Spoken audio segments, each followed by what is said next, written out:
મિત્રો જય દાદા દ્વારકાધીશ, જય માં ભવાની. કેમ છો બધા? મજામાં ને મિત્રો? તો હાલે છે, હું કાઢે છે.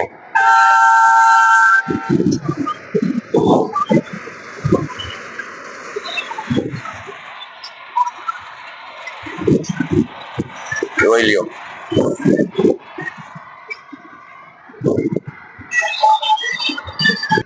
જોઈ લે મિત્રો, ઘઉં કાઢે છે અત્યારે.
મિત્રો ઘઉં કાઢ્યા છે, કાઢવાનું ચાલુ છે.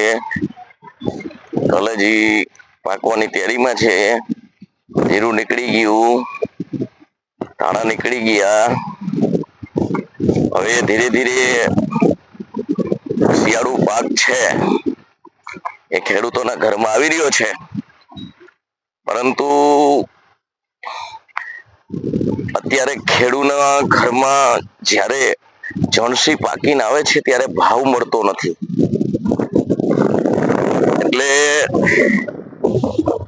જે સરકારની નીતિ છે, સરકારની નીતિ હરામ છે. કઈ ને કઈ બહાના રૂપે, નિકાસની બહાના રૂપે કે પછી પાકના બહાના રૂપે આજે ખેડૂત ચારે બાજુથી પીસાઈ રહ્યો છે. જીવન જરૂરિયાત વસ્તુના જો ભાવ ન મળે ને ત્યારે ખેડૂતો ખેતી બરબાદ થાય છે. જણસી પાકે મહા મુસીબતે કેટલી કેટલી કેળવણી કરવી પડતી હોય છે આની પાછળ. પરંતુ જ્યારે પોષણક્ષમ ભાવ ન મળે ને ત્યારે ખેડૂત નાસીપાસ થઈ જાય છે.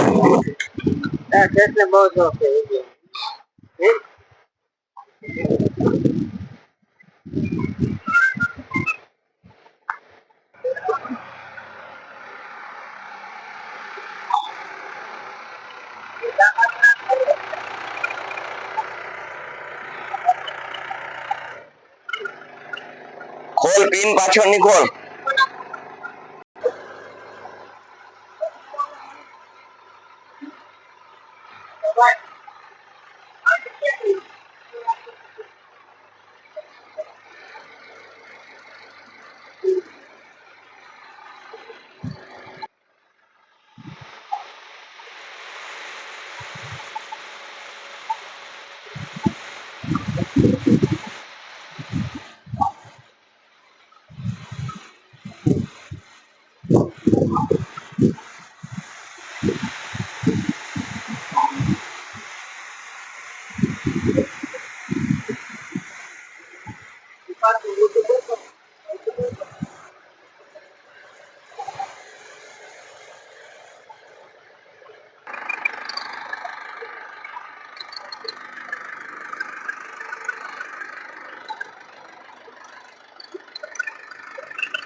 ચા બને ને એટલે તારે વાડીની મોજે જ આખી અલગ હોય ભાઈ. જીરુના ઢગલા પડ્યા હોય હો, તમે જોઈ લે. તમે ભગવાનની કૃપા હોય, કૃષિ સંસ્કૃતિમાં એ જ મજા હોય. બહુ